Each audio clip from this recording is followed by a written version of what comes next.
Okay, a question that I get from a ton of you is, where do I start if I want to start a podcast? And I love when answers are simpler than we expect them to be. So I want to tell you about a resource that's changed the game for us with our podcast, and that is Spotify for Podcasters. If you want to start your own podcast, Spotify has a platform that makes it so easy. You upload your episodes and then Spotify actually distributes it everywhere onto all platforms and even helps you earn money so that it can be profitable for you and a blessing for you, your family, your people. Spotify for Podcasters lets you record and edit your podcast literally from your phone or your computer. So if you don't have a fancy setup, it's okay. You can immediately get started today. Then again, you distribute it to Spotify and everywhere else that podcasts are available. You can also do video podcasts, which sounds like a dream to me. And when you want to take conversations with your people to the next level, you can do Q&A and polls, all sorts of fun things. You can earn money with ads and podcast subscriptions, or you can just get started using what you've got for the good of others and the glory of God. Check out Spotify for Podcasters. I use it. I love it. I highly recommend it. Download the Spotify for Podcasters app. I have it on my phone, highly suggest, or go to spotify.com/podcasters to get started today.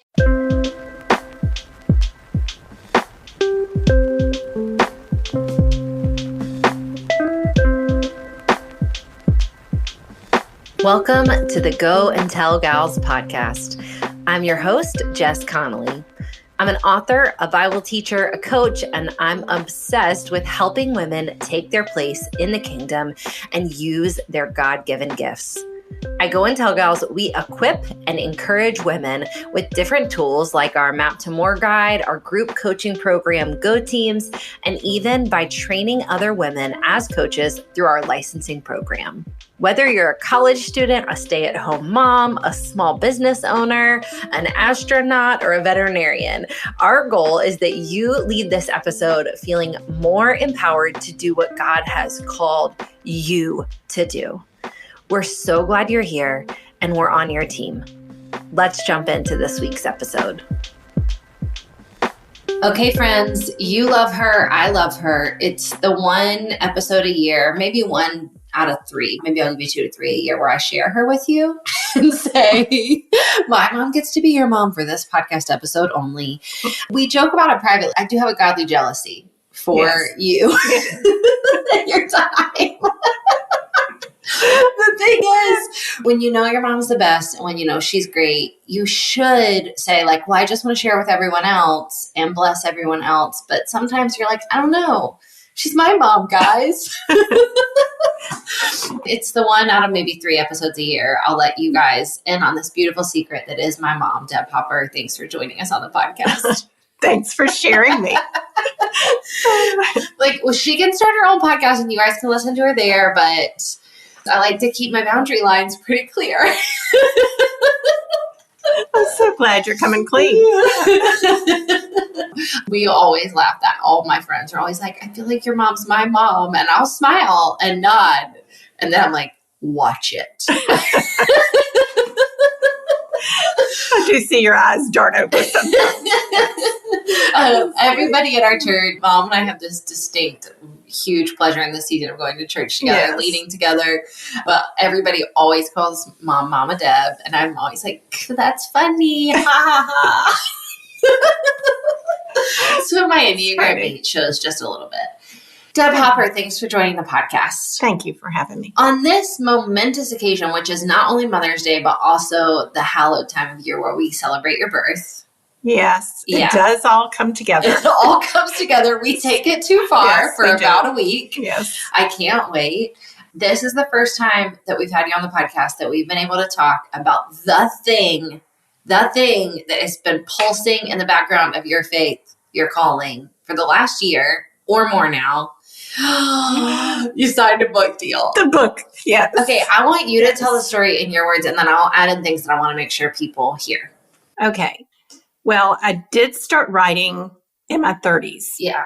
I got a couple of rejection notes, and I quickly put that passion aside and thought, that's not for me. And quite honestly, in the 80s, there weren't many resources or coaches or people to show you how to write or how to get published. So as a single mom, it wasn't a priority, and I just continued to write in my journals. But during 2020, the year everything changed. Yeah.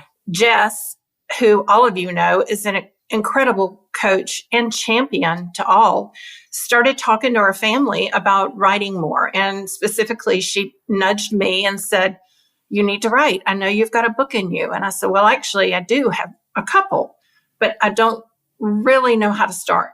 So she guided me on the process, helped me find a writing coach, first of all, to start putting a proposal down.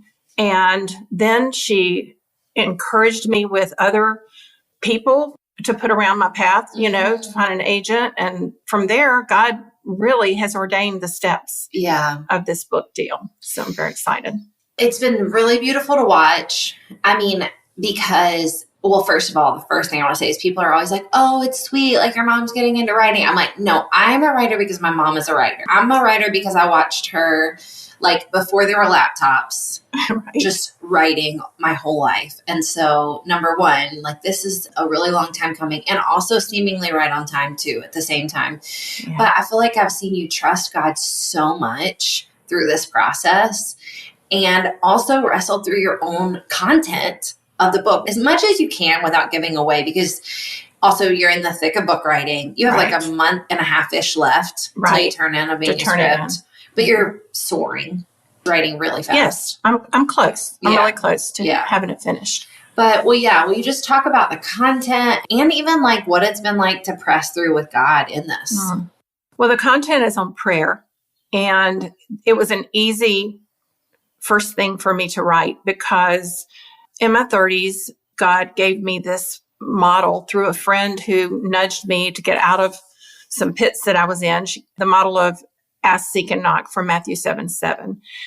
And I've used ask, seek, and knock as a model of prayer ever since then. But of course, my prayer life has evolved or changed or gotten different. But I keep going back to those early days and the ways that God answered my prayers and the way he showed up for me that were so life-changing. And I've used it in ministry. I've used it one-on-one with people over the last 20 years to be able to say, yes, God answers our prayers. And yes, it's simple. It's not difficult. So I knew that was the first thing I needed to write. I knew that God would be blessed and honored to have more people praying. And when I polled people on Instagram, I heard the same things. They either said they're too busy, or they think it's too complicated to pray, or they're not sure God answers prayers. So those are the three things that have been my driving force behind why writing a book on prayer. Because there are a lot of books on prayer out there. There are tons, there's hundreds. But I felt that's my why. That's the reason why. And the people that I'm writing to are anybody in those categories that just need to know a simple model. They need to know that you can do it anywhere, anytime. You don't have to have hours of time to pray, and that God does answer prayers. So. Well, man, it is the testimony of your life because you've prayed everyone in our family out of some pits of hell. And the way you go after God for our family has absolutely changed the world. God's used it to change the world and to change the way we pray. So it's absolutely the best first book, I think, for you to write, but I can't wait for even more. I think they're going to just flow after this one. You're so kind. It's good for me to write it too, because, in our spiritual life or our prayer life or just our time with God, there's always ebbs and flows in that intimacy with God. And I felt like I needed a reboot. And going back through my journals, asking God, like, where did you show up? Remind me the many hundreds of times that he's answered prayers.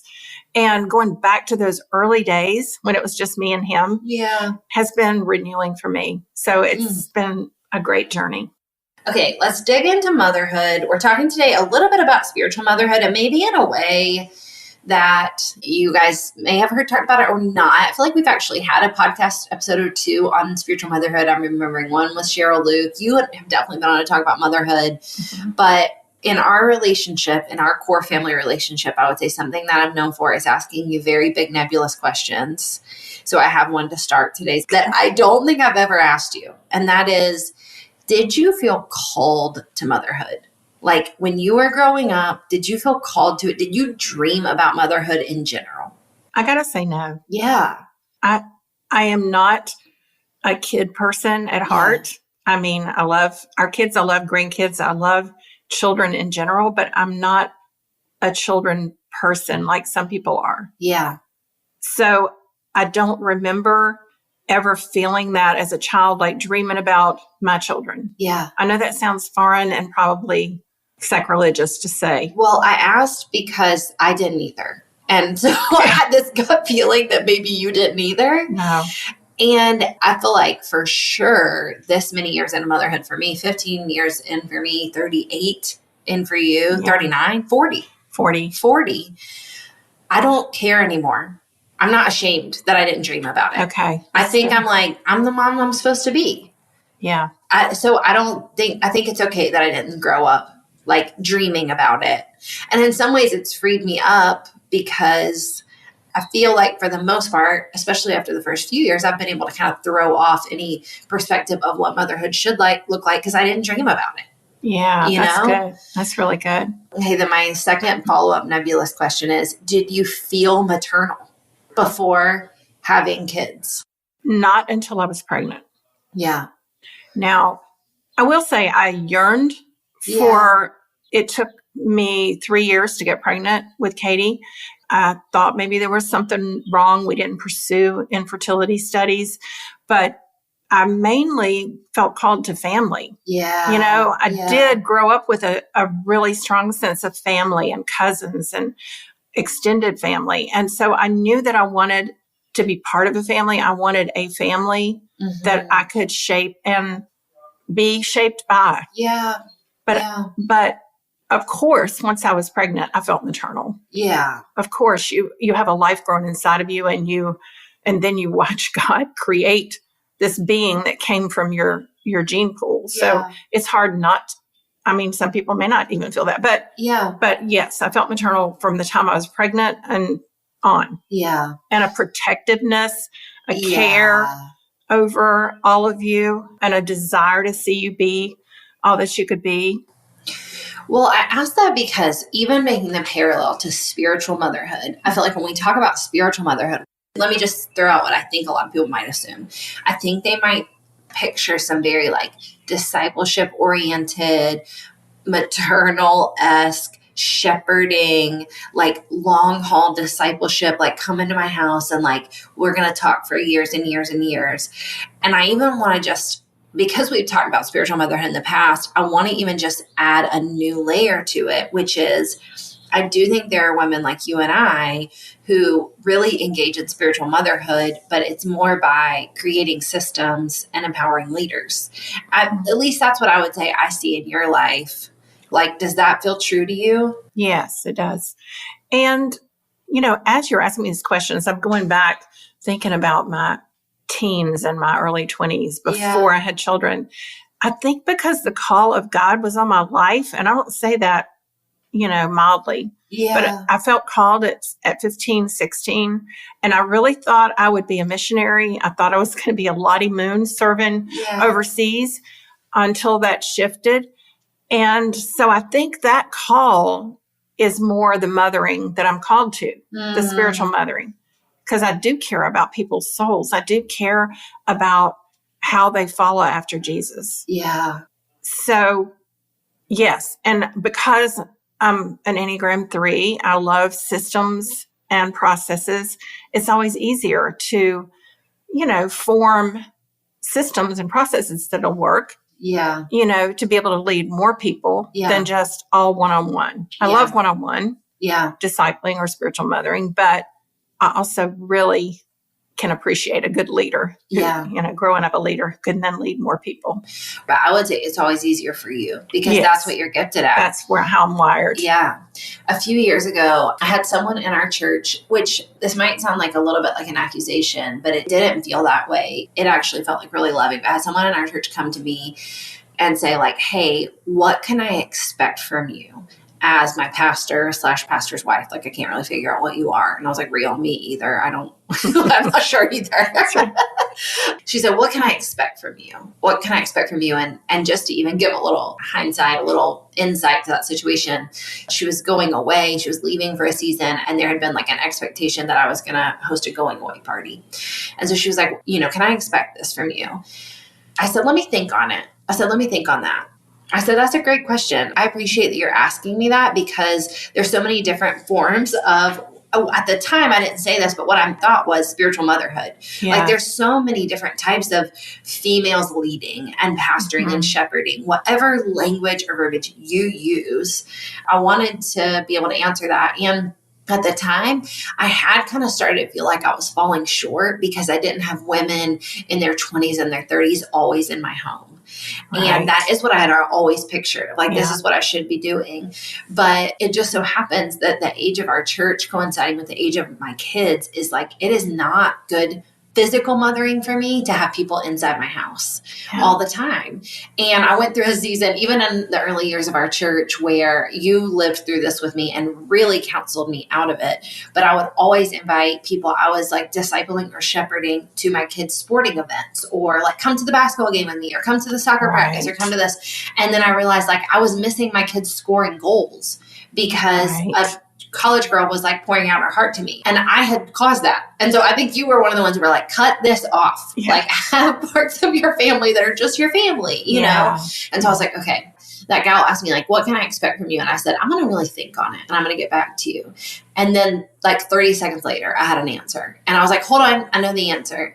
And I said, I think what you can expect from me is that my specific role at Bright City at that time was to lead our staff. And so I said, I think what you can expect from me is to lead a staff and to empower that staff. And someone in that staff is going to empower someone else to have a going away party.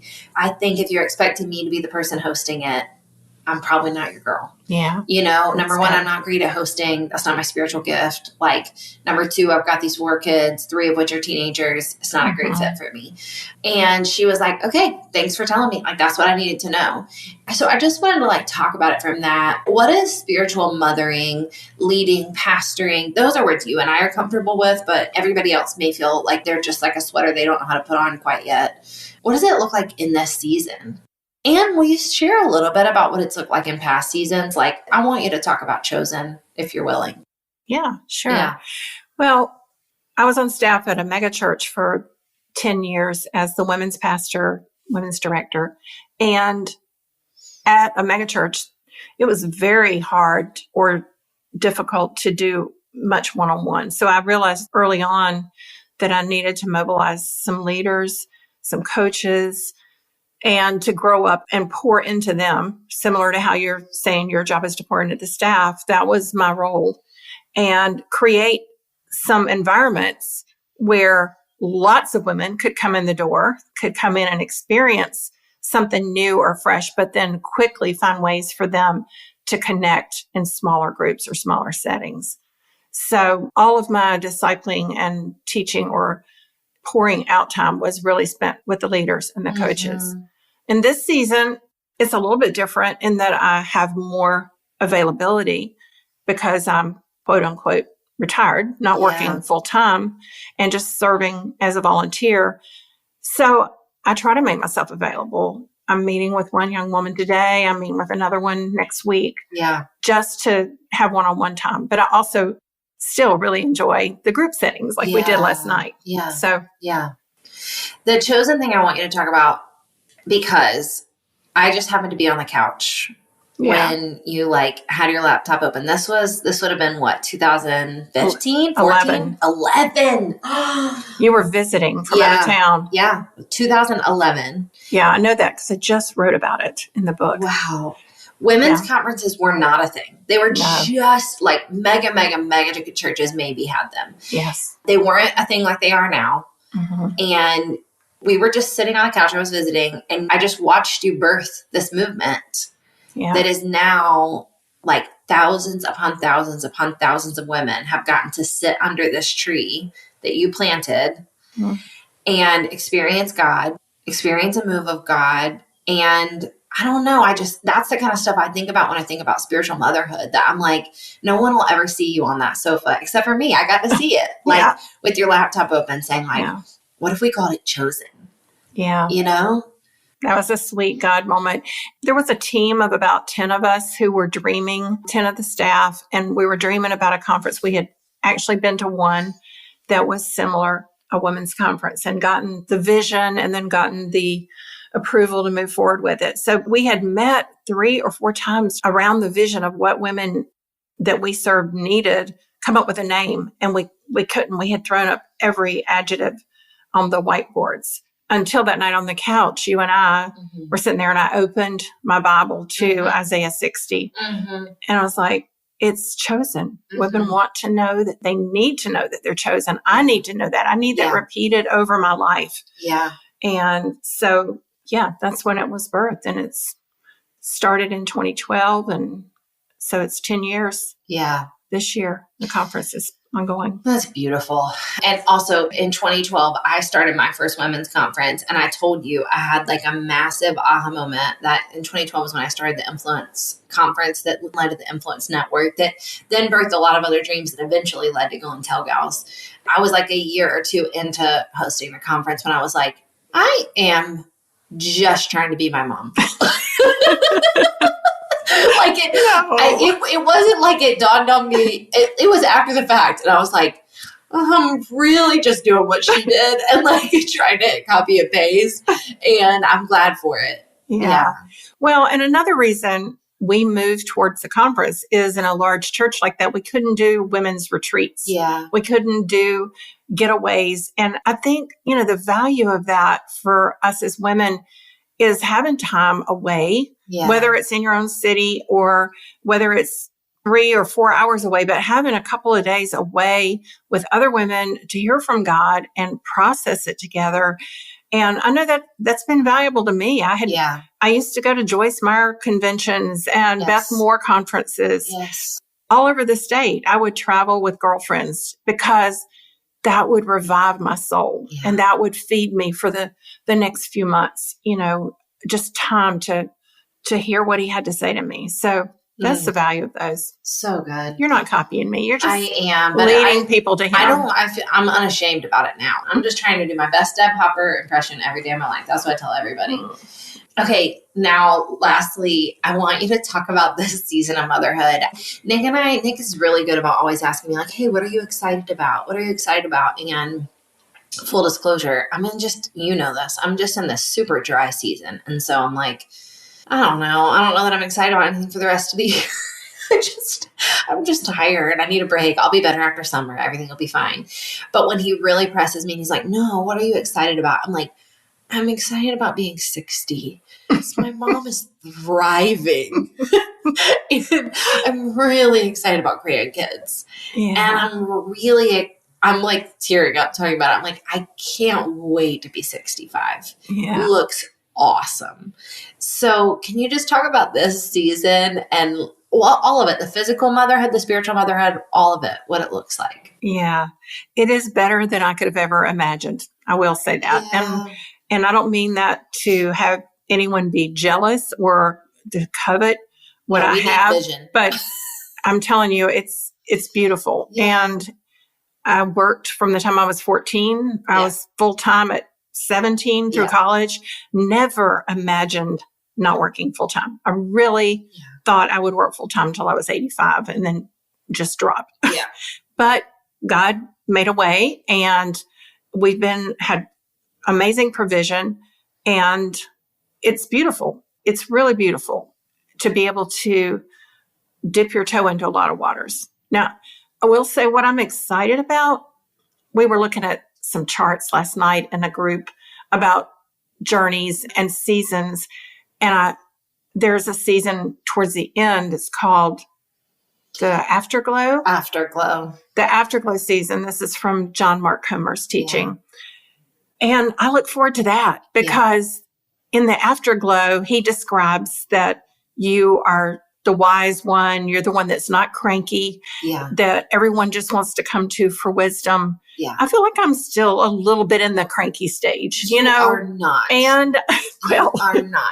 But the stage before the Afterglow is faithful and fruitful. Faithful and fruitful. Which is 100% where you are. But I feel like you are coasting to the Afterglow. Well, maybe. But I look forward to that because, you know, God willing, I'll have enough transformations by then that I won't be cranky and tired or stressed. Well, there's still times that I find myself, you know, operating not in my gifts or in my stretch areas. Yeah. And I'm like, haven't I learned this? You know, can I break free of this? So I just look forward to shaking off more. I do think that in this season, what I've noticed is you do shake off a lot of things that used to be important. Yeah. And as much as I want to like tap each one of you girls and say, let it go, let go of the laundry, let go of the meal planning. Yeah.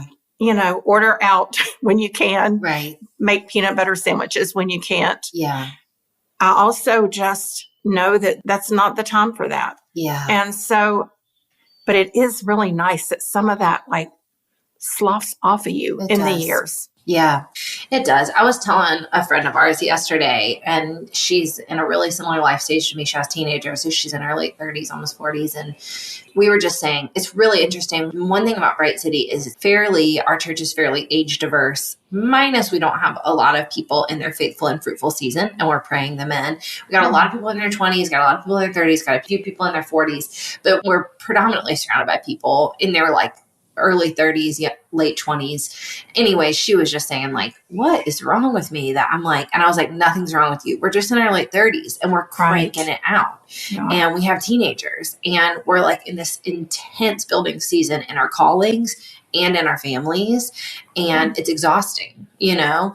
And I think I'm learning as I watch you, like, not only am I learning to like take your wisdom and take your advice, ask for advice and take the advice of wise women in your life, even if they're not your mom. But you do have to ask for advice. Yeah. And I do have to go to you and say, like, can you tell me about this? Yes. What should I do about this?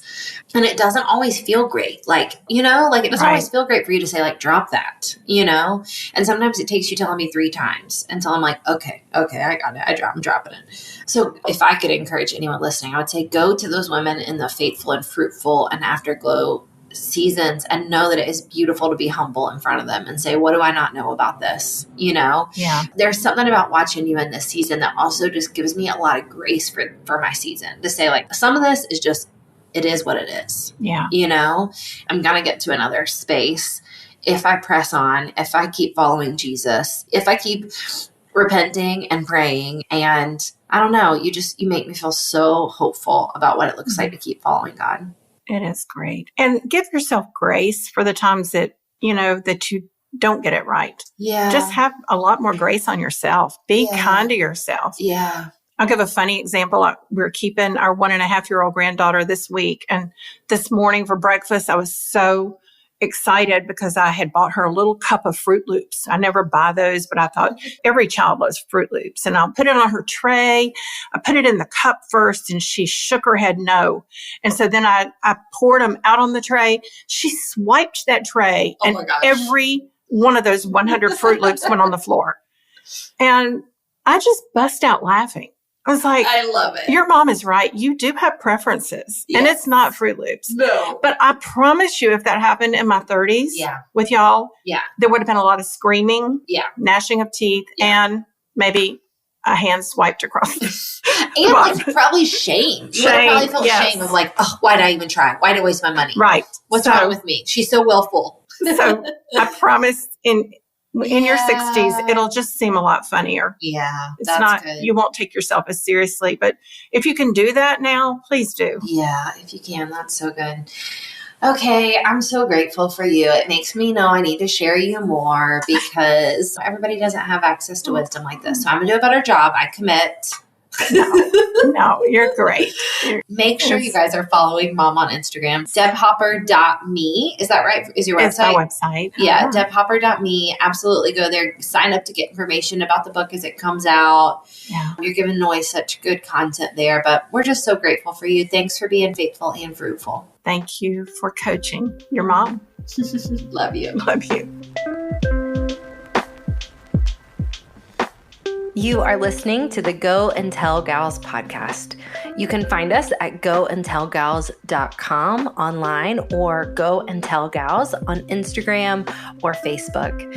We would be so honored if you had a minute to leave a review wherever you've listened to this episode. Share it with your friends and let us know that you're listening. We're so grateful for you. God is mighty in you.